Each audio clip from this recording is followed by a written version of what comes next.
চিকিৎসা গ্রহণ করতে পারছেন বেগম খালেদা জিয়া। গুজবে কান না দেওয়ার আহ্বান বিএনপির। যুক্তরাজ্য থেকে আসছে বিশেষজ্ঞ দল। বিদেশে নেওয়ার সিদ্ধান্ত মেডিকেল বোর্ডের হাতে। নিরাপত্তা নিশ্চিতে বেগম জিয়াকে ভিভিআইপি মর্যাদা। এবার কেয়ারে এসএসএফ পিজিআর মোতায়েন। শারীরিক অবস্থা অপরিবর্তিত থাকলে শিগগিরই দেশে ফিরবেন তারেক রহমান। আগে গণভোট দাবিতে বরিশালে ৮ দলের সমাবেশ। নির্বাচন নিয়ে তালবাহানা করলে সরকারকে উৎখাতের হুঁশিয়ারি। ক্ষমতায় গেলে জনগণকে নিয়ে দেশ এগিয়ে নেবে জামায়াত।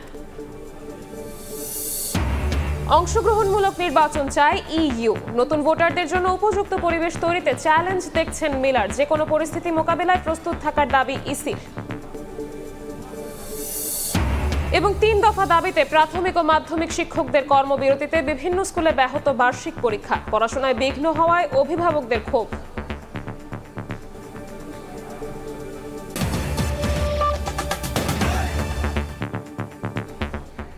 সময় সংবাদের সঙ্গে আছি আমি শবনম নিবিড়। চিকিৎসা গ্রহণ করতে পারছেন বিএনপি চেয়ারপারসন বেগম খালেদা জিয়া। এমনটা জানিয়ে গুজবে কান না দেওয়ার অনুরোধ করেছেন তার ব্যক্তিগত চিকিৎসক ও দলের স্থায়ী কমিটির সদস্য ডাক্তার এজেডএম জাহিদ হোসেন। জানান, আজই আসছে যুক্তরাজ্যের বিশেষজ্ঞ চিকিৎসক দল। সব প্রস্তুতি থাকলেও বেগম জিয়াকে বিদেশে নেওয়ার সিদ্ধান্ত মেডিকেল বোর্ডের উপর নির্ভর করছে বলে জানান ডাক্তার জাহিদ। 23 নভেম্বর থেকে রাজধানীর এভার কেয়ার হাসপাতালে চিকিৎসাধীন বিএনপি চেয়ারপারসন বেগম খালেদা জিয়া। অবস্থার অবনতি হলে 27 নভেম্বর নেওয়া হয় সিসিইউতে। সংকটাপন্ন বিএনপি চেয়ারপারসনের চিকিৎসা তদারকি করছে দেশি বিদেশি বিশেষজ্ঞ চিকিৎসকদের নিয়ে গঠিত মেডিকেল বোর্ড।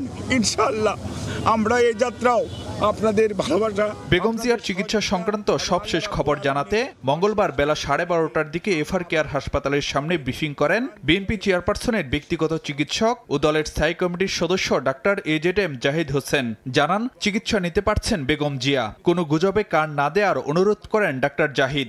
আল্লাহর অশেষ মেহেরবানিতে ডাক্তাররা যে চিকিৎসা দিচ্ছেন সেই চিকিৎসা উনি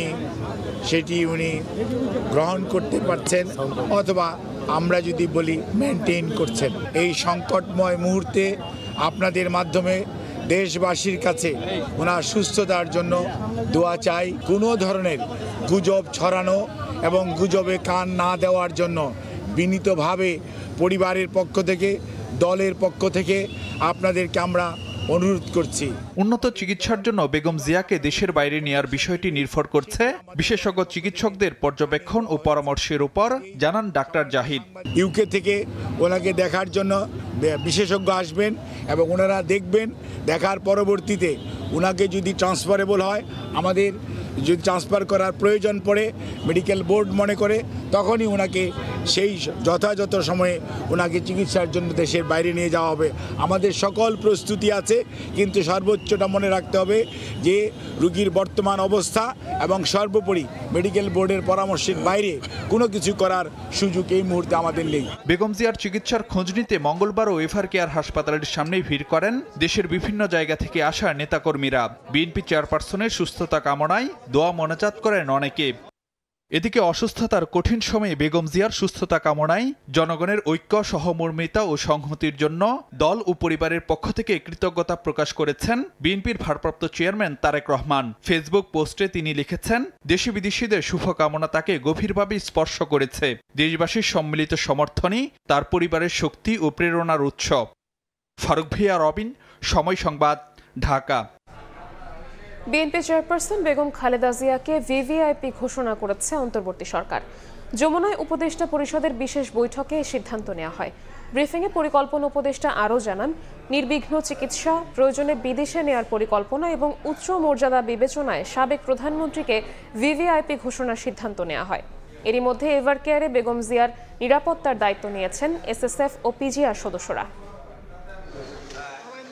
বিএনপি চেয়ারপারসন বেগম খালেদা জিয়ার শারীরিক অবস্থার বিষয়ে প্রধান উপদেষ্টার রাষ্ট্রীয় অতিথি ভবন যমুনায় বৈঠকে বসে উপদেষ্টা পরিষদ।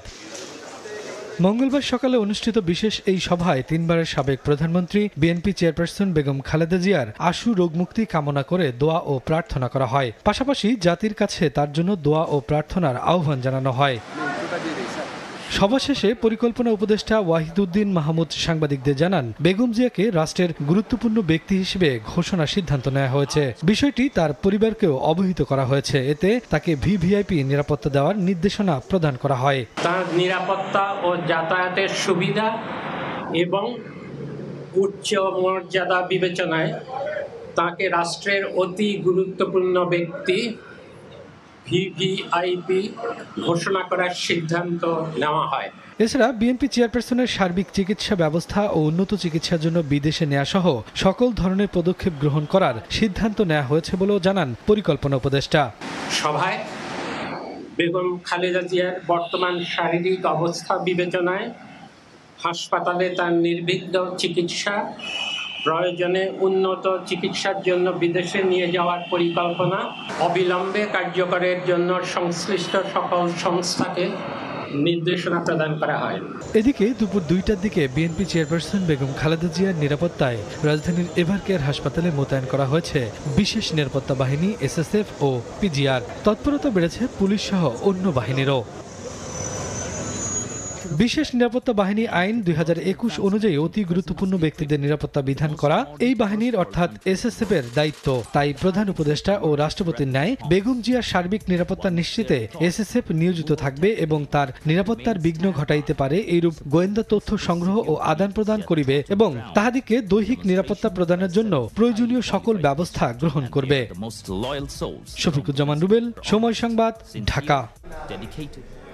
এই মুহূর্তে রাজধানীর এভারকেয়ার হাসপাতালের সামনে আছেন সহকর্মী আহমেদ সালেহিন। সরাসরি যাচ্ছি তার কাছে।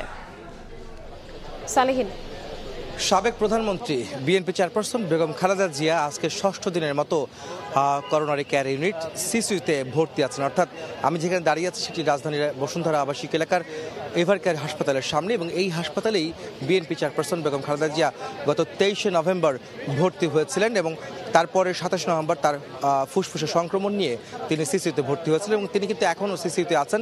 তার চিকিৎসক আজকে দুপুর 12টার পর একটি সংবাদ সম্মেলন করেছেন। সাংবাদিকদের উদ্দেশ্যে তিনি জানিয়েছেন যে তিনি তার চিকিৎসা গ্রহণ করতে পারছেন, চিকিৎসকরা যে চিকিৎসা তাকে দিচ্ছেন তিনি সেটা গ্রহণ করছেন এবং দেশবাসীর কাছে তিনি দোয়া চেয়েছেন। একই সঙ্গে তিনি বলেছেন যে কোনো ধরনের বিভ্রান্তিকর তথ্য থেকে সবাইকে সচেতন হওয়ার জন্য এবং ডাক্তার বিএনপি ছাড়া অন্য কারো বরাতে কোনো তথ্য জানি প্রচার করা না হয় সে বিষয়ে তিনি অনুরোধ জানিয়েছেন। একই সঙ্গে তিনি বলেছেন যে আজকে জানিয়েছিলেন যুক্তরাজ্য থেকে একটি মেডিকেল টিম তা বেগম জিয়ার চিকিৎসায় ঢাকায় আসার কথা। তবে এই মাত্র আমি মেডিকেল বোর্ডের একজন চিকিৎসকের সাথে কথা বলেছি, তিনি জানিয়েছেন যুক্তরাজ্য থেকে যে চিকিৎসক দলটি আসার কথা সেটি আসবে আগামীকাল। অর্থাৎ ডাক্তার জাহিদ যেটি বলেছিলেন আজকে আসার কথা সেটি আজকে নয়, এটি আগামীকাল আসবে, সেটি কিন্তু আমরা জানতে পেরেছি। এবং গতকালকে কিন্তু আমরা জানতে পেরেছিলাম যে চীনের একটি অ্যাডভান্স টিম ঢাকায় এসেছেন এবং এভারকেয়ার হাসপাতালে বেগম জিয়ার স্বাস্থ্যের বিভিন্ন ধরনের রিপোর্ট তারা নিয়েছেন। তাদেরও কিন্তু একটি দল অর্থাৎ মেডিকেল টিম চীন থেকে আসার কথা ছিল আজকে, সেটি কিন্তু এখনও আসেনি। সেটিও কিন্তু হয়তো আগামীকাল আসবে বলে আমরা জানতে পেরেছি, চিকিৎসকদের বরাত দিয়ে আমি জানতে পেরেছি। একই সঙ্গে যে মেডিকেল বোর্ডের সদস্য যারা রয়েছেন তাদের সঙ্গে কিন্তু বিভিন্ন দেশের অর্থাৎ আমেরিকা, যুক্তরাজ্য, চীন এবং সিঙ্গাপুর সহ কয়েকটি দেশের চিকিৎসকরা বেগম জিয়ার এই চিকিৎসায় তারা দেশের বাইরে থেকেও কিন্তু পর্যবেক্ষণ করছেন, তারা কিন্তু কথা বলছেন, মেডিকেল বোর্ডের সঙ্গে সহায়তা করছেন। আপনারা একটি বিষয় বলে রাখতে চাই, সেটি হচ্ছে যে বেগম জিয়ার যে বর্তমান যে অবস্থা সেটি হচ্ছে অপরিবর্তিত অবস্থায় আছে, সেটি কিন্তু বিএনপির তরফ থেকে জানানো হয়েছে। রুহুল কবির রিজভী সিনিয়র যুগ্ম মহাসচিব বিএনপির তিনি কিন্তু জানিয়েছিলেন এবং চিকিৎসকদের বরাদ্দ কিন্তু সেই অবস্থায় কিন্তু এখনও কিন্তু রয়েছে। আরেকটি বিষয় বলে রাখতে চাই যে বেগম জিয়াকে গতকাল রাতে অতি গুরুত্বপূর্ণ ব্যক্তি ঘোষণা করে সরকারের পক্ষ থেকে, রাষ্ট্রের পক্ষ থেকে তাকে নিরাপত্তা দেওয়া হয়েছে এবং তাকে অতি গুরুত্বপূর্ণ ব্যক্তি ঘোষণা করা হয়েছে একটি প্রজ্ঞাপনের মাধ্যমে। এবং তারপরে কিন্তু আমরা দেখেছি আজকে দুপুর 2:20 এই এভারকেয়ার হাসপাতালে বেগম জিয়ার নিরাপত্তায় এবং তিনি অতি গুরুত্বপূর্ণ ব্যক্তি হওয়ার ঘোষণার পর থেকেই আমরা দেখেছি বিশেষ নিরাপত্তা বাহিনী, রাষ্ট্রের এসএসএফ এবং পিজিআর তারা কিন্তু এই হাসপাতালে অবস্থান করছেন, তারা কিন্তু এখানে আছেন। এক করতে বলা যায় সেটি হচ্ছে যে এভারকেয়ার হাসপাতাল এখন সম্পূর্ণভাবে বিশেষ নিরাপত্তা বলয়ে অবস্থান করছে এবং বেগম জিয়া কিন্তু সেই নিরাপত্তা মধ্যে আছেন। আরেকটি বিষয়, বিএনপি মহাসচিব মির্জা ফখরুল আলমগীর তিনি গণমাধ্যমের সঙ্গে কথা হয়েছিল, তিনি জানিয়েছেন যে তার বড় ছেলে তারেক রহমান যিনি বিএনপির ভারপ্রাপ্ত চেয়ারম্যান তিনি লন্ডনে অবস্থান করছেন, তিনি কবে নাগাদ দেশে ফিরবেন সেই বিষয়গুলো নিয়ে কথা হচ্ছিল। তিনি জানিয়েছেন তারেক রহমান তিনি তার মায়ের চিকিৎসার অবস্থা পর্যবেক্ষণ করছেন এবং অবস্থা অপরিবর্তিত থাকলে তিনি খুব শীঘ্রই দেশে ফিরবেন বলে বিএনপি মহাসচিব মির্জা ফখরুল ইসলাম আলমগীর গণমাধ্যমে জানিয়েছেন। তো এখন পর্যন্ত যদি বলা যায় যে এই এলাকায় এভারকেয়ার হাসপাতালের সামনে নেতাকর্মীদের কিছুটা ভিড় রয়েছে, তার থেকে বেশি রয়েছে উৎসুক জনতার ভিড়, যে কারণে যানজটও কিছুটা রয়েছে এই এলাকাটিতে। আইনশৃঙ্খলা বাহিনীর সদস্যরা কিন্তু যথেষ্ট চেষ্টা করছেন এই সাধারণ মানুষদেরকে সরিয়ে দিয়ে রাস্তা থেকে সচল রাখার জন্য। সব মিলিয়ে বিএনপি চেয়ারপারসন বেগম খালেদা জিয়ার স্বাস্থ্যের অবস্থা পরবর্তীতে আমরা আরও জানতে পারবো, পরবর্তী বুলেটিনে জানানোর চেষ্টা করব। তো এই ছিল আমার কাছে রাজধানীর এভারকেয়ার হাসপাতাল থেকে বিএনপি চেয়ারপারসন বেগম খালেদা জিয়ার স্বাস্থ্যের সবশেষ খবর। রাজধানীর এভারকেয়ার হাসপাতালের সামনে থেকে সরাসরি যুক্ত হয়েছিলেন সহকর্মী আহমেদ সালেহীন। তারেক রহমান এখনও ট্রাভেল পাসের জন্য আবেদন করেননি বলে জানিয়েছেন পররাষ্ট্র উপদেষ্টা তৌহিদ হোসেন। বিএনপির ভারপ্রাপ্ত চেয়ারম্যান চাইলেই দ্রুত ইস্যু করা হবে।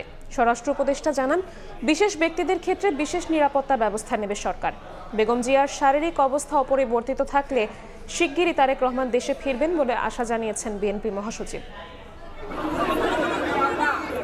বিএনপি চেয়ারপারসন বেগম খালেদা জিয়া হাসপাতালে ভর্তির পর থেকেই আলোচনায় ভারপ্রাপ্ত চেয়ারম্যান তারেক রহমানের দেশে ফেরার বিষয়টি। দলের সিনিয়র নেতারা জানান, শিগগিরই দেশে ফিরবেন তিনি। আবার তারেক রহমানের জন্য ট্রাভেল পাস ব্যবস্থা করার আশ্বাস দিয়েছে পররাষ্ট্র মন্ত্রণালয়। তবে এখনও ট্রাভেল পাসের আবেদন করেননি বিএনপির ভারপ্রাপ্ত চেয়ারম্যান, এমন তথ্য নিশ্চিত করে মঙ্গলবার পররাষ্ট্র উপদেষ্টা তৌহিদ হোসেন বলেন, চাওয়া মাত্রই তা ইস্যু করা হবে। সাংবাদিকদের প্রশ্নের জবাবে উপদেষ্টা বলেন, খালেদা জিয়া দেশের বাইরে চিকিৎসা নিতে চাইলে সেক্ষেত্রেও সর্বোচ্চ সহযোগিতা করবে সরকার। ট্রাভেল পাসটা ইস্যু হয়েছে কিনা স্যার? চাইলে ইস্যু হবে, কিন্তু এখনো চান নাই। আমার জানার মতো এখনো চান নাই। বেগম জিয়াকে বিদেশ নেওয়ার বিষয়ে কোনো আলোচনা আপনাদের? না, ওটার প্রস্তুতি আছে। যদি প্রয়োজন ডাক্তাররা বললে তখন তো নিয়ে যাওয়া হবে। ওনার আত্মীয় স্বজন এবং পার্টির লোকেরা কনফার্ম করবে বাইরে নিয়ে যাওয়া হচ্ছে কিনা। অ্যারেঞ্জমেন্ট আছে। তার মানে তারেক রহমানের আশা নিয়ে কোনো সুনির্দিষ্ট তথ্য নাই? না, কোনো সুনির্দিষ্ট তথ্য নেই। এদিন সচিবালয়ে আইন শৃঙ্খলা সংক্রান্ত কোর কমিটির বৈঠক শেষে তারেক রহমানের নিরাপত্তা নিয়ে জানতে চাইলে স্বরাষ্ট্র উপদেষ্টা জাহাঙ্গীর আলম চৌধুরী বলেন, দেশে কারো নিরাপত্তায় কোনো ঝুঁকি নেই। বিশেষ ব্যক্তিদের ক্ষেত্রে বিশেষ ব্যবস্থার আশ্বাস দেন উপদেষ্টা। বাংলাদেশে কারো কোনো নিরাপত্তার কোনো শঙ্কা নেই। স্বরাষ্ট্র মন্ত্রণালয় সবার জন্য প্রস্তুত আছে এবং স্পেশালি যাদের জন্য দরকার তাদের জন্য স্পেশাল যেটা দেওয়ার দরকার ওইটার জন্য আমরা প্রস্তুত আছি। এদিকে গণমাধ্যমে বিএনপি মহাসচিব জানিয়েছেন, বেগম খালেদা জিয়াকে বিদেশে নেয়ার মতো শারীরিক পরিস্থিতি পর্যবেক্ষণ করেই দেশে ফেরার সিদ্ধান্ত নেবেন তারেক রহমান। পরিস্থিতি অপরিবর্তিত থাকলে শিগগিরই দেশে ফিরবেন বলে আশা মির্জা ফখরুলের। প্রশ্ন আশিস, সময় সংবাদ, ঢাকা। নির্বাচন নিয়ে তালবাহানা করলে জনগণই সরকারকে উৎখাত করবে বলে হুঁশিয়ারি দিয়েছেন ইসলামী আন্দোলন বাংলাদেশের আমির। আগে গণভোট সহ 5 দফা দাবিতে জামায়াত সহ 8 দলের বরিশাল বিভাগীয় সমাবেশে একথা বলেন তিনি। এদিকে রাজধানীতে আলাদা আয়োজনে জামায়াত আমির বলেন, ক্ষমতায় গেলে জনগণকে অন্ধকারে রেখে কোনো কাজ করবে না জামায়াত। 5 দাবিতে জামায়াত সহ সমমনা 8 দলের বিভাগীয় সমাবেশ এবার বরিশালে। নগরের ঐতিহাসিক বেলস পার্ক মাঠে কানায় কানায় পূর্ণ হয় নেতাকর্মীদের পদচারণায়। জাতীয় নির্বাচনের আগে গণভোট, লেভেল প্লেইং ফিল্ড নিশ্চিত সহ অন্যান্য দাবি আদায়ে মুহুর্মুহু স্লোগানে মুখর গোটা এলাকা। সমাবেশে ইসলামী আন্দোলন বাংলাদেশের আমির বলেন, নির্বাচন নিয়ে তালবাহানা করলে দেশের জনগণই সরকারকে উৎখাত করবে। সেই সঙ্গে বাংলাদেশে আর কোনোদিন খুনি, চাঁদাবাজ, টেন্ডারবাজ, অর্থ পাচারকারীদের জায়গা হবে না জানিয়ে বিদেশি প্রভুভক্ত তাবেদার রাষ্ট্র হতে দেবে না বলেন এই নেতা। আর খুনিদের জায়গা, আর চাঁদাবাজদের জায়গা, আর বিদেশি টাকা পাচারকারীদের জায়গা, আর আমাদের দেশকে বিদেশের দাবিদার যারা বানাতে চায় তাদের জায়গা বাংলার জমিনের মধ্যে হবে না, উৎখাত করতে হবে, মানবতা প্রতিষ্ঠিত করতে হবে। এদিকে ফরিদপুরে গণসমাবেশে জামায়াতের নায়েবে আমির এটিএম আজহারুল ইসলাম বলেন, সুষ্ঠু নির্বাচনের মধ্য দিয়ে জামায়াত সরকার গঠন করলে বাংলাদেশ হবে দুর্নীতিমুক্ত স্বনির্ভর দেশ। আমরা আর স্বৈরাচারী শাসন চাই না। গণভোট এবং নির্বাচন একসাথে হওয়ার কারণে কোন সমস্যা সৃষ্টি হয় তাহলে কিন্তু সরকারকে দায়িত্ব বহন করতে হবে। তারা মনে করে যে অন্যদেরকে ম্যানেজ করা যায়, জামায়াতকে ম্যানেজ করা যায় না। রাজধানীর মিরপুরে ওষুধ ব্যবসায়ীদের সঙ্গে এক আলোচনা সভায় যোগ দেন জামায়াত আমির শফিকুর রহমান। বলেন, ক্ষমতায় গেলে জনগণকে অন্ধকারে রেখে কোনো কাজ করবে না তার দল। আমরা এই সমস্ত অব্যবস্থাপনার বিরুদ্ধে দাঁড়িয়ে থাকবো, চলতে থাকবো, থামবো না। গুরুত্বপূর্ণ কাজগুলোতে হাত দেওয়ার আগে অবশ্যই সংশ্লিষ্ট অংশীদার অংশীজনদের সাথে আগে বসবো, তাদের মুখ থেকে বাস্তবধর্মী কথাগুলো শুনবো, সেগুলাকে আমলে নিব, তারপরে অগ্রাধিকার ভিত্তিতে ইনশাআল্লাহ কোনটার পর কোনটা হবে সেটা আপনাদেরকে জানিয়েই করা হবে ইনশাআল্লাহ। ইনসাফের ভিত্তিতে আগামীর বাংলাদেশ গঠনের প্রত্যয় ব্যক্ত করেন জামায়াত আমির। যে ঘরের সদস্য আপনারা সে ঘরের সদস্য। শফিক মুন্সি, সময় সংবাদ। সুষ্ঠু ও অংশগ্রহণমূলক নির্বাচন দেখতে চায় ইউরোপীয় ইউনিয়ন। নির্বাচনে নতুন ভোটারদের স্বতঃস্ফূর্তভাবে কেন্দ্রে নেয়াকে অন্যতম বড় চ্যালেঞ্জ মনে করছে ইইউ। নির্বাচন ভবনে বৈঠক শেষে ব্রিফিংয়ে এসব কথা জানান ইউরোপীয় ইউনিয়নের রাষ্ট্রদূত মাইকেল মিলার। বলেন, নতুন ভোটারদের কেন্দ্রে নিয়ে যাওয়ার মতো উপযুক্ত পরিবেশ তৈরি করা এখন কমিশনের বড় দায়িত্ব। জুলাই সনদ বাস্তবায়নে গণভোট আয়োজনকে ইতিবাচক হিসেবে দেখছে ইউরোপীয় ইউনিয়ন। নির্বাচন নিয়ে ইসির চলমান প্রস্তুতি সন্তোষজনক বলেও জানান ইইউ রাষ্ট্রদূত। বৈঠকে সিএসির পক্ষ থেকে জানানো হয়, সব ধরনের পরিস্থিতি মোকাবিলায় কমিশন সম্পূর্ণ প্রস্তুত।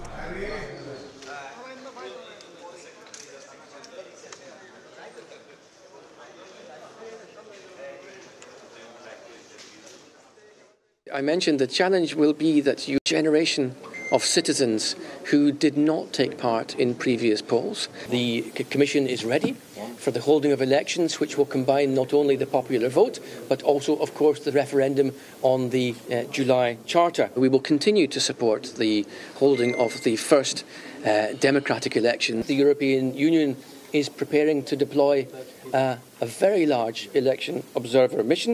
And how do you ensure that the elections are smooth and participatory? That's what we want to see. সময় সংবাদে আরো থাকছে। কর্মচারীর লোভের বলে দোকান মালিকের ছেলে হত্যার শিকার কিশোরকে খোঁজার নাটক। পরিবারের কাছে মুক্তিপণ দাবির সূত্রে র্যাবের জালে ধরা।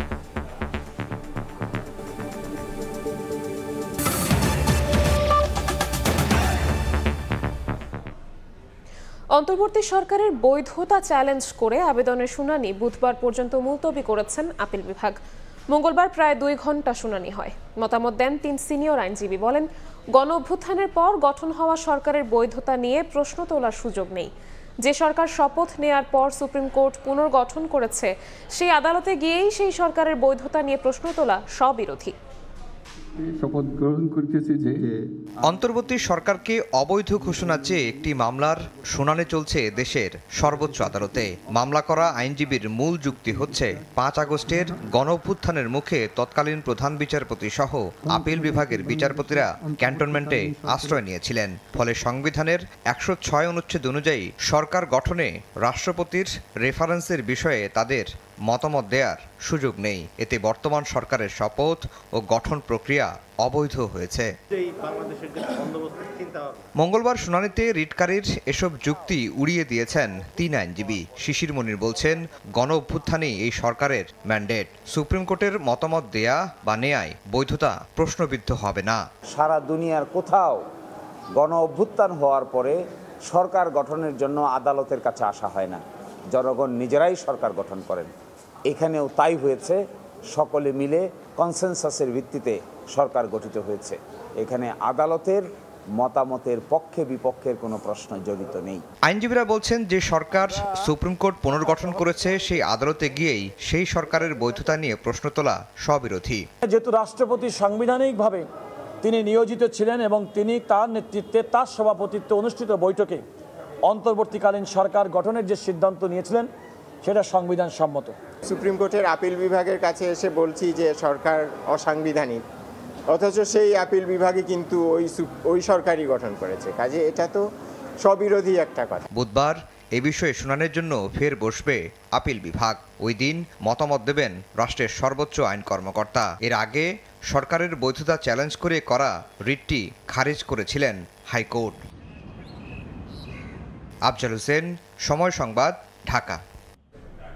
কুষ্টিয়ায় 6 জনকে হত্যা মামলায় জাসদ সভাপতি হাসানুল হক ইনুর বিরুদ্ধে সাক্ষ্য গ্রহণ পিছিয়ে 7 ডিসেম্বর নির্ধারণ করেছেন আন্তর্জাতিক অপরাধ ট্রাইব্যুনাল 2।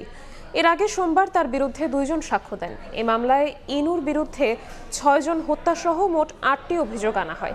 এদিকে আশুলিয়ায় 7 জনকে হত্যা ও 6 মরদেহ পোড়ানোর মামলায় জবানবন্দি দেন তদন্ত কর্মকর্তা জানে আলম খান। মামলাটিতে মোট আসামি 16 জন। এর মধ্যে সাবেক এমপি সাইফুল ইসলাম সহ 8 জন পলাতক, আর গ্রেফতার আছেন 8 জন। অন্যদিকে ট্রাইব্যুনাল 1-এ রামপুরায় কার্নিশে ঝুলে থাকা আমির হোসেনকে গুলি এবং 2 জনকে হত্যার ঘটনায় সাক্ষ্য গ্রহণ হয়েছে। এই মামলার একমাত্র গ্রেফতার আসামি চঞ্চল চন্দ্র সরকারকে সকালে ট্রাইব্যুনালে হাজির করা হয়। বাকি 4 আসামি পলাতক। গত 18 সেপ্টেম্বর সাবেক ডিএমপি কমিশনার হাবিবুর রহমান সহ 5 জনের বিরুদ্ধে অভিযোগ গঠন করে বিচার শুরুর আদেশ দেন ট্রাইব্যুনাল 1।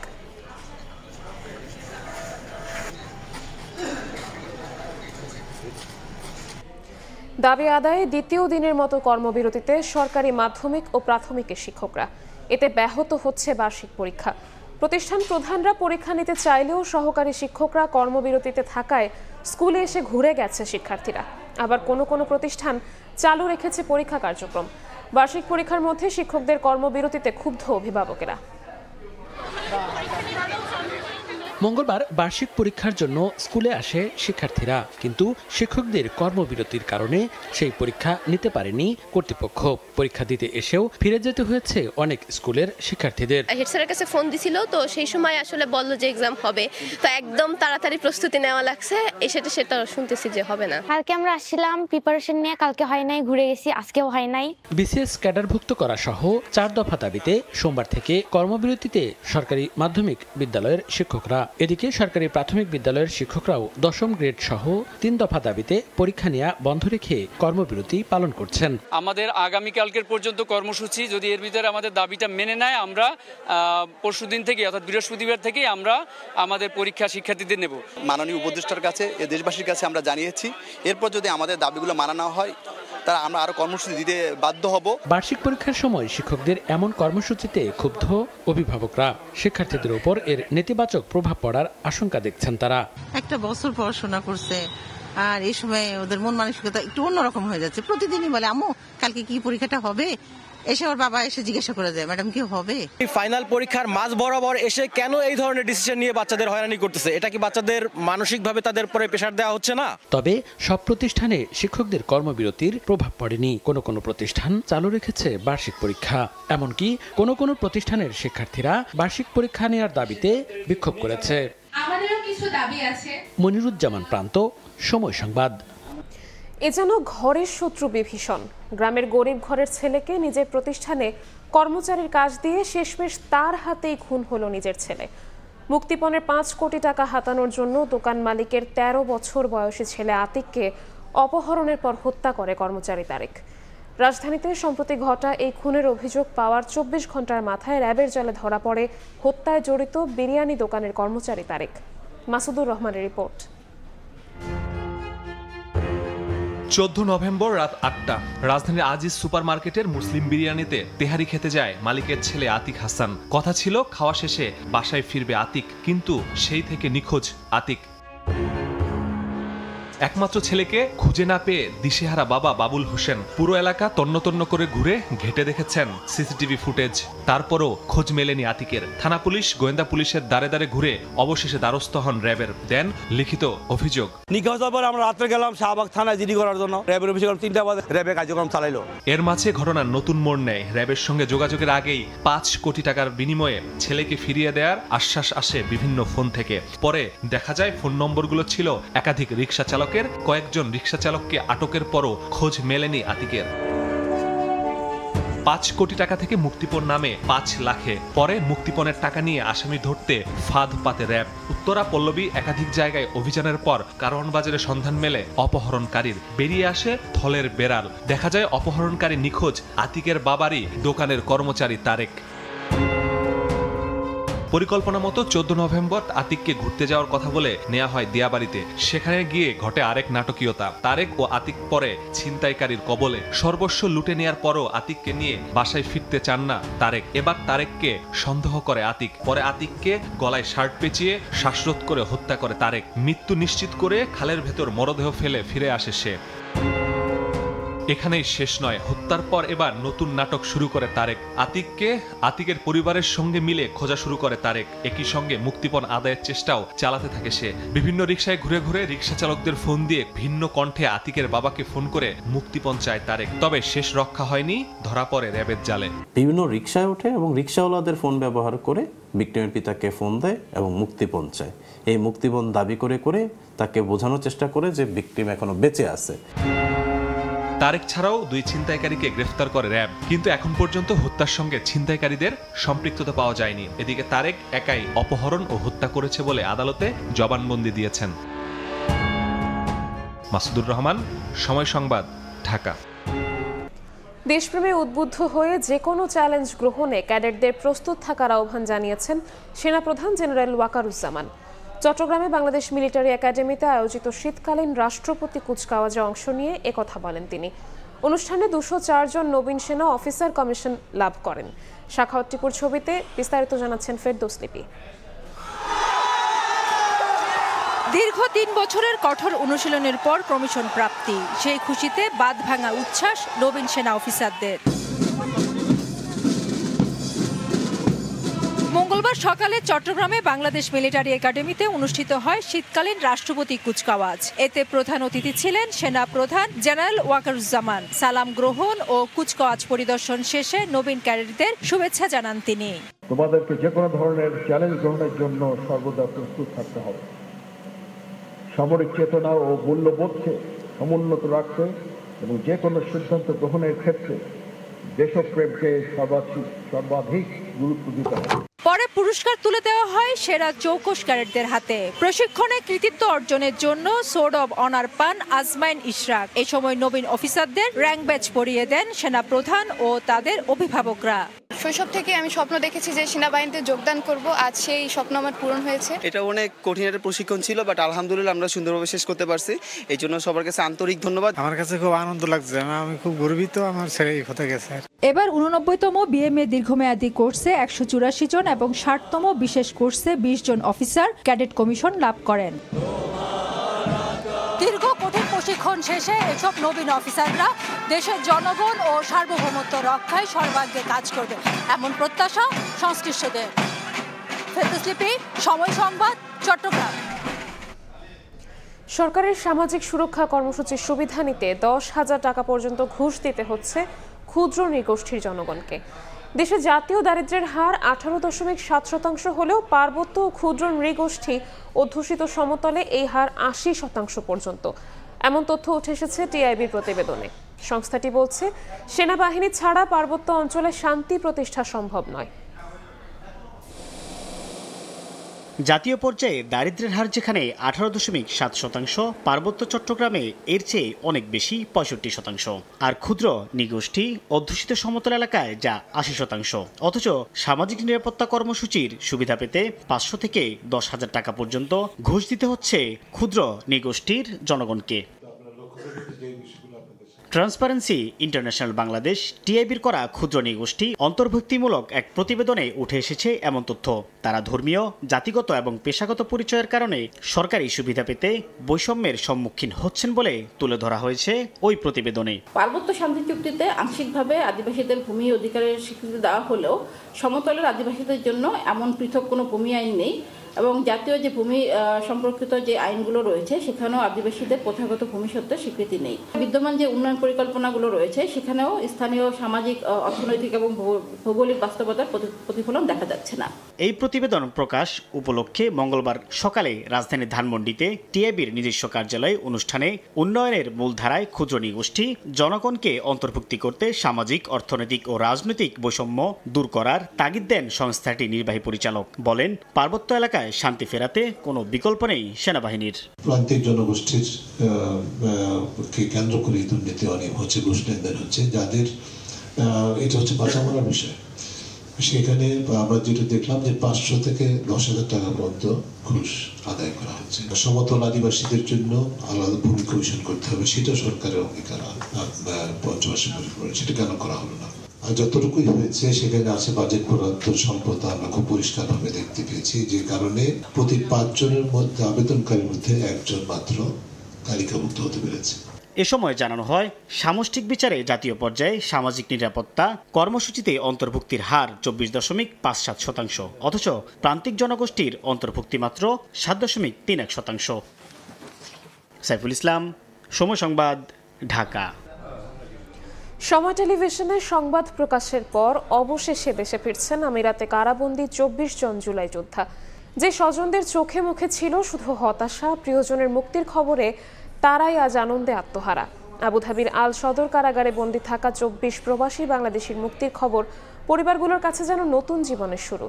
প্রতিবেদন প্রচারের পর বিষয়টি সরকার ও দায়িত্বশীলদের দৃষ্টি আকর্ষণ করতে সক্ষম হয় দাবি করে সময় সংবাদের প্রতি কৃতজ্ঞতাও জানান প্রবাসী জুলাই যোদ্ধাদের পরিবার। নাজমুল হাসান রাজুর ছবিতে দিন মোহাম্মদ সাব্বিরের বিশেষ রিপোর্টের দ্বিতীয় পর্ব। আলহামদুলিল্লাহ 6 তারিখের মধ্যে ওনারা ডেফিনেটলি বাংলাদেশে থাকবেন। প্রবাসী জুলাই যোদ্ধা শহীদুল আমিন মুন্নার স্ত্রী তানিয়া আমিনের চোখে মুখে এবার স্বস্তির হাসি। কিছুদিন আগেও স্বামীর ছবি হাতে নিয়ে কাঁদছিলেন আর দপ্তর থেকে দপ্তরে ছুটছিলেন তিনি। সব কান্না ভুলে স্বামীর মুক্তির খবরে এবার আনন্দে আত্মহারা 1 বছর ধরে চোখের জলে কাটানো এই মানুষটি। আজকে আমি অনেক পরিমাণ খুশি, কারণ বিগত 1 বছর পর আমি খুশির মুখ দেখছি। আমার চোখ থেকে টোটাল পানি সরে গেছে। সংযুক্ত আরব আমিরাতে জুলাই গণ অভ্যুত্থানের প্রতি সংহতি জানিয়ে আন্দোলনের কারণে যাবজ্জীবন সাজা হয় কয়েকশো প্রবাসী বাংলাদেশের। পরে 3 দফায় প্রায় 200 জনকে দেশে ফেরানো হলেও আবুধাবি আল সদর কারাগারে বন্দী ছিলেন আরও 25 জন। তাদের মুক্তি বা দেশে ফেরানোর বিষয়ে 1 বছরেও অগ্রগতি না হওয়ায় তা নিয়ে সংবাদ প্রচার করে সময় টেলিভিশন। পরে বিষয়টি নিয়ে দায়িত্বশীলরা নড়ে চড়ে বসলে 2 মাসের মধ্যেই বাকিদেরও মুক্তির খবর আসে। প্রবাসে বন্দী স্বজনদের মুক্তির খবরে এখন আনন্দে আপ্লুত পরিবারগুলোও। প্রিয়জনদের ফেরার খবরে ম্লান হয়েছে স্বজনদের রাজ্যের হতাশা। 1 বছর আমাদের অনেক ঘোরাঘুরির পরে বিভিন্ন দপ্তরে আমাদের বাইরে মুক্তি পাচ্ছে, সেই সংবাদ শোনার পরে আমরা অত্যন্ত আনন্দিত। আলহামদুলিল্লাহ সবাই আমাদের পরিবার বলেন, আমাদের বন্দী 24টা পরিবার বলেন, সবাই আলহামদুলিল্লাহ খুশি। প্রতিবেদন প্রচারের পর বিষয়টি সরকার ও দায়িত্বশীলদের দৃষ্টি আকর্ষণ করতে সক্ষম হয় দাবি করে সময় সংবাদের প্রতি কৃতজ্ঞতা জানান বন্দী প্রবাসীদের স্বজনেরা। সময় টেলিভিশন শুরু থেকে আমাদের জুলাই বন্দীদের সাথে ছিল, পাশে ছিল। সময় টিভির ভাইরা আমাদেরকে অনেক সহযোগিতা করেছে এবং আমাদের পাশে ছিল। আমাদের প্রতিটা ভাইয়ের বাড়িতে গিয়ে তারা সংবাদ জোগাড় করে, সংবাদ ব্যবস্থা করে তাদের কাছে সরকারের কাছে বিভিন্ন মহলে তারা পৌঁছে দিয়েছে। সময় চ্যানেলকে অসংখ্য ধন্যবাদ, কারণ প্রায় বেশিরভাগ সময় আমরা সময় চ্যানেলকে পেয়েছি আমাদের পাশে। গেল 28 নভেম্বর শুরু হয় 24 জন বন্দীর মুক্তি প্রক্রিয়া। খুব শিগগিরই তাদের দেশে ফেরার প্রক্রিয়া শুরু হবে বলে জানান প্রবাসী কল্যাণ উপদেষ্টা। আর বন্দী অবস্থাতেই আবুধাবি আল সদর কারাগারে মৃত্যু হয় একজনের। এখন কারামুক্ত স্বজনদের দেশে ফেরার প্রহর গুনছেন স্বজনেরা। দীর্ঘ অনিশ্চয়তার পর প্রিয়জনের দেশে ফেরার অপেক্ষা দ্রুতই শেষ হবে বলে আশা পরিবারগুলোর।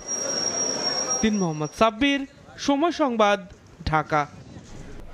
বিদেশি অনেক প্রতিষ্ঠানের পাওনা পরিশোধ করায় বহির্বিশ্বে ভাবমূর্তি উজ্জ্বল হয়েছে বাংলাদেশের। এতে ব্যবসা পরিচালনায় আগ্রহী অনেক বহুজাতিক প্রতিষ্ঠান। যুক্তরাষ্ট্র সফরকালে এমনটাই জানিয়েছেন বাংলাদেশ ব্যাংকের গভর্নর। আর বিনিয়োগের ক্ষেত্রে কর কাঠামো সংস্কার সহ আরও বিনিয়োগ বান্ধব পরিবেশ তৈরির পরামর্শ মার্কিন ব্যবসায়ীদের। তবে সব সুবিধা নিশ্চিত করার কথা জানিয়েছেন অর্থ উপদেষ্টা।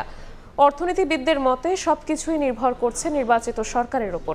যুক্তরাষ্ট্র থেকে ফিরে কাজল আব্দুল্লাহর রিপোর্ট। 2024 সালে অন্তর্বর্তী সরকার দায়িত্ব নেওয়ার পর অক্টোবরে অনেকটা অন্তঃসারশূন্য ভঙ্গুর অর্থনীতির তথ্য নিয়ে যুক্তরাষ্ট্রে IMF সম্মেলনে হাজির হয় প্রতিনিধি দল। শত শত কোটি ডলার বকেয়ার অভিযোগ দেয় মাল্টিন্যাশনাল প্রতিষ্ঠানগুলো। কিন্তু 1 বছর পর এবারের সফরের গল্প ছিল ভিন্ন। অনেক প্রতিষ্ঠানের $4 বিলিয়ন পরিশোধ করায় বাংলাদেশের সঙ্গে আর্থিক কারবারে আস্থা বাড়ছে বলে জানান বাংলাদেশ ব্যাংকের গভর্নর আহসান এইচ মনসুর। এই বছর সেই চিত্রটা কমপ্লিটলি ডিফারেন্ট। কেউ বলে নাই যে আমাদের টাকা আছে বাংলাদেশে, সেটা সম্পর্কে কোনো কিছু নেই। Discussion was more on forward looking, যে আমরা আরও বিনিয়োগ করতে চাই। সম্প্রতি ওয়াশিংটন সফরে গিয়ে গভর্নর সহ অর্থ উপদেষ্টা, সচিব, এনবিআর চেয়ারম্যান বৈঠক করেছেন ইউএস চেম্বারের সঙ্গে। মার্কিন সরকার প্রতিনিধি সহ বৈঠকে অংশ নেয় মাল্টিন্যাশনাল অনেক প্রতিষ্ঠান। সংস্কার ও পরিবর্তনশীল অর্থনীতির তথ্যে বিনিয়োগে ইতিবাচক মার্কিন ব্যবসায়ীরা বিনিয়োগের ক্ষেত্রে তাদের পর্যবেক্ষণ তুলে ধরেন অর্থ উপদেষ্টা। ডাবল ট্যাক্সেশনের প্রবলেম আছে তাদের, কিছু জায়গায় ওরা বলেছে যে কিছু ট্যাক্স একটু হাই, বিশেষ করে যে কার্বোনেটেড ড্রিঙ্কের জন্য অতিরিক্ত বেশি হাই। আমরা চেষ্টা করব এখন থেকে যেটা যাতে কেউ কমপ্লেন না করে। উপদেষ্টা জানান, বিনিয়োগকারীদের সব সুবিধা নিশ্চিত করেছে সরকার, তবে নির্বাচিত সরকারই তাদের আস্থা বলে মনে করেন অর্থনীতিবিদরা। ওটা হচ্ছে ফরেন ডাইরেক্ট ইনভেস্টমেন্ট আনার জন্য আরেকটু ফ্রেন্ডলি করতে হবে, ইনভেস্টমেন্ট ফ্রেন্ডলি, দ্রুত যাতে। আমরা তো সিঙ্গেল উইন্ডোর কথা বলেছি। যেহেতু পলিটিক্যাল স্টেবিলিটি কি হতে যাচ্ছে ফেব্রুয়ারি নির্বাচনের পরে, তো সেই জায়গায় এই মুহূর্তে বিনিয়োগকারীদের কাছ থেকে হয়তো আশানুরূপ সাড়া এই মুহূর্তে হয়তো পাওয়া যাবে না। দ্বিপাক্ষিক বৈঠকে মার্কিন তুলাদের তৈরি পণ্যের শুল্কমুক্ত প্রবেশ সুবিধা দেওয়ার প্রস্তাবও দিয়েছে বাংলাদেশ। বাংলাদেশ প্রতিনিধি দল ও মার্কিন ব্যবসায়ীদের বিভিন্ন পর্যায়ের বৈঠকে বাংলাদেশে বিভিন্ন খাতের ব্যবসায় সহযোগিতার ইতিবাচক আলোচনা হলেও বাংলাদেশের যে জিএসপি সুবিধা মার্কিন যুক্তরাষ্ট্রের প্রয়োজন তা নিয়ে উল্লেখ করলেও কোনো ইতিবাচক সাড়া মেলেনি যুক্তরাষ্ট্রের ট্রেড বোর্ডের কাছ থেকে। ওয়াশিংটন ডিসি থেকে কাজল আব্দুল্লাহ, সময় সংবাদ, যুক্তরাষ্ট্র। এবার রংপুর বিভাগের খবর।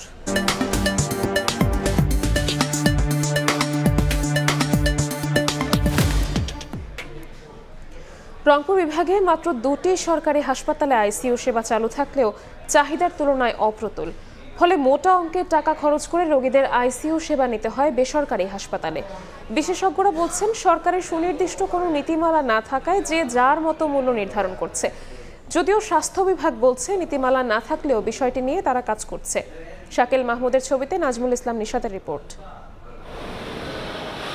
রংপুর বিভাগে সরকারি আইসিইউ সেবা রয়েছে শুধু রংপুর ও দিনাজপুর মেডিকেল কলেজ হাসপাতালে, কিন্তু চাহিদার তুলনায় তা অপ্রতুল।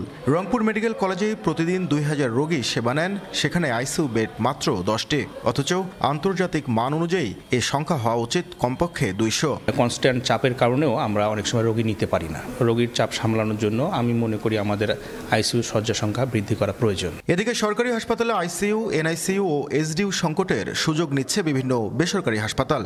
এসব হাসপাতালে আইসিইউ সেবা নিতে রোগীদের গুনতে হচ্ছে 10,000 থেকে 22,000 টাকা পর্যন্ত, কোনো কোনো ক্ষেত্রে আরও বেশি। এছাড়াও এনআইসিইউ 3,000 থেকে 8,000 এবং এসডিইউ 7,000 থেকে 10,000 টাকা, যা অনেক পরিবারের জন্য অতিরিক্ত চাপ ও দুর্ভোগের। হয় একজন মারা যাবে, সিট ফাঁকা হবে, অথবা সুস্থ হয়ে উপরে যাবে, তখন সিট ফাঁকা হবে। বেসরকারি হাসপাতালে আমরা নিয়ে গেছিলাম, নিয়ে যাওয়া ওখানে প্রায় 3 দিনে আমাদের 80,000 টাকার মতন খরচ হয়ে গেছে। এডমিশন হবে, টাকার দরকার, ওষুধের দরকার বা টাকার দরকার, আমরা কোথায় পাবেন সেটা তারা তো চিন্তা করে না। বিশেষজ্ঞরা বলছেন, সরকারের সুনির্দিষ্ট কোনো নীতিমালা না থাকায় ইচ্ছে মতো মূল্য নির্ধারণ করছে, ফলে স্বাস্থ্য খাতে চরম অব্যবস্থাপনা তৈরি হয়েছে।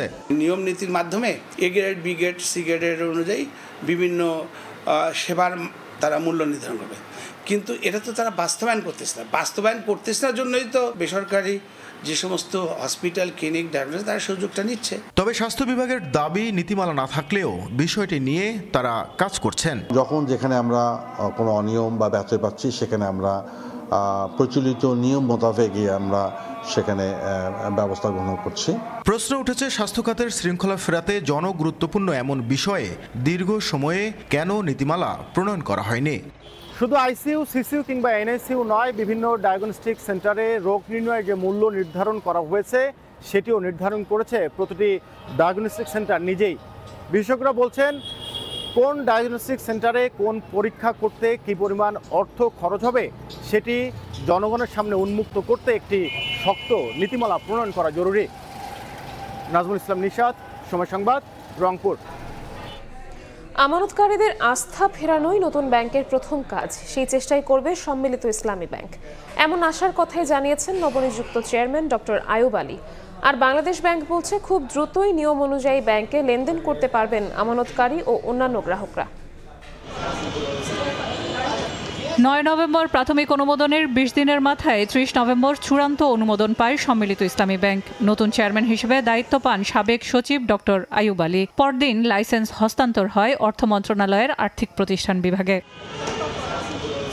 মঙ্গলবার বাংলাদেশ ব্যাংকের গভর্নরের সঙ্গে সাক্ষাৎ করেন নবনিযুক্ত চেয়ারম্যান। জানান, আমানতকারীদের আস্থা ফেরানোই নতুন ব্যাংকের প্রথম লক্ষ্য। আমাদের প্রথম কাজই হচ্ছে আমানতকারীদের আস্থা ফিরিয়ে আনা। এবং আমরা মনে করি যে সরকারি সেক্টরে ইসলামী ব্যাংক আস্থার একটা প্রতীক হয়ে উঠবে, এটা আমি দৃঢ়ভাবে বিশ্বাস করি। বাংলাদেশ ব্যাংক বলছে, গ্রাহকদের কথা মাথায় রেখে দ্রুতই সম্মিলিত ইসলামী ব্যাংক আমানতকারীদের অর্থ ফেরত, মুনাফার হার, বেতন স্কেল সহ স্কিম ঘোষণা করবে। প্রয়োজন কতটুকু টাকা উত্তোলনের এটা যাচ করা তো আসলে সম্ভব না। প্রত্যেকেই তো ব্যাখ্যা দেবে যে আমার অত্যন্ত প্রয়োজন, ওইটা যেহেতু যাচ করা সম্ভব না, এই জন্য আমানত আমরা পরিমাণটা ফিক্স করে দিলাম যে এই মুহূর্তে 2 লক্ষ টাকার বেশি আমরা দিব না। বাংলাদেশ ব্যাংক সূত্রে জানা গেছে, সরকারি বিভিন্ন বিভাগীয় সচিব ও যুগ্ম সচিব, পেশাদার ব্যাংকার, হিসাববিদ ও আইনজীবী সমান সংখ্যক স্বতন্ত্র পরিচালক হিসেবে নিয়োগ পেতে পারেন ব্যাংকের বোর্ডে। সেলিয়া সুলতানা, সময় সংবাদ, ঢাকা। ধারাবাহিকভাবে কমার পর এবার ভোক্তা পর্যায়ে বাড়ল এলপি গ্যাসের দাম। ডিসেম্বরে প্রতি 12 কেজি সিলিন্ডারের দাম 38 টাকা বাড়িয়ে 1253 টাকা নির্ধারণ করেছে বিইআরসি। নতুন দাম কার্যকর হবে সন্ধ্যা থেকে। বিকেলে রাজধানীর রমনায় সংবাদ সম্মেলনে নতুন এ দর ঘোষণা করেন বাংলাদেশ এনার্জি রেগুলেটরি কমিশনের চেয়ারম্যান জালাল আহমেদ। জানান, আন্তর্জাতিক বাজারে এলপি গ্যাসের কাঁচামালের দাম বাড়ায় দেশের বাজারেও সমন্বয় করতে হয়েছে। বেড়েছে যানবাহনে ব্যবহৃত অটো গ্যাসের দামও। প্রতি লিটারের দাম 55 টাকা 58 পয়সা থেকে বাড়িয়ে নির্ধারণ করা হয়েছে 57 টাকা 32 পয়সা।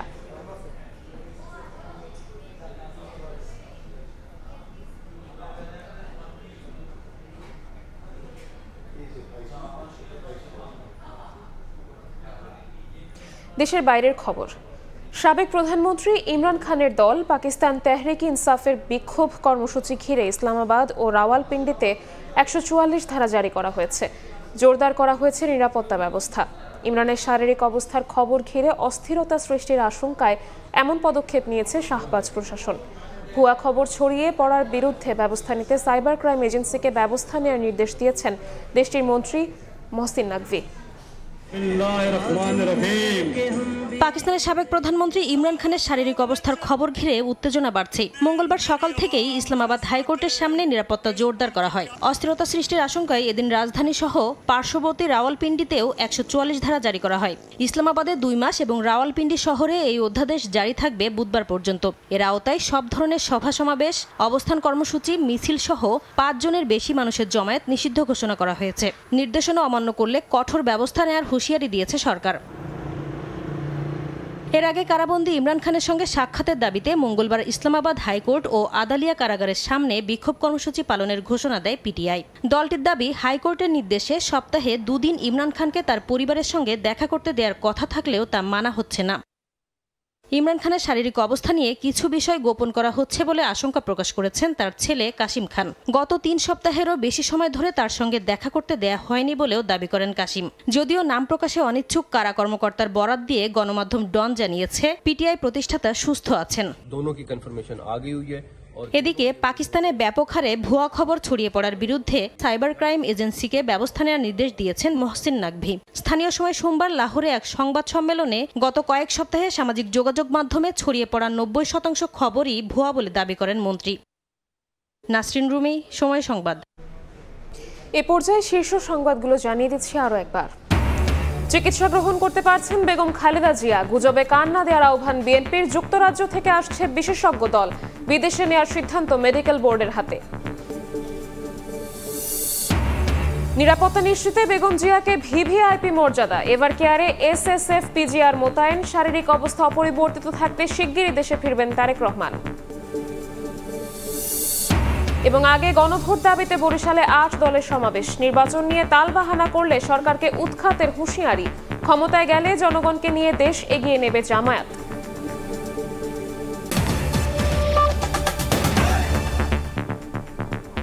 এই ছিল বিকেল 5টার সময় সংবাদে।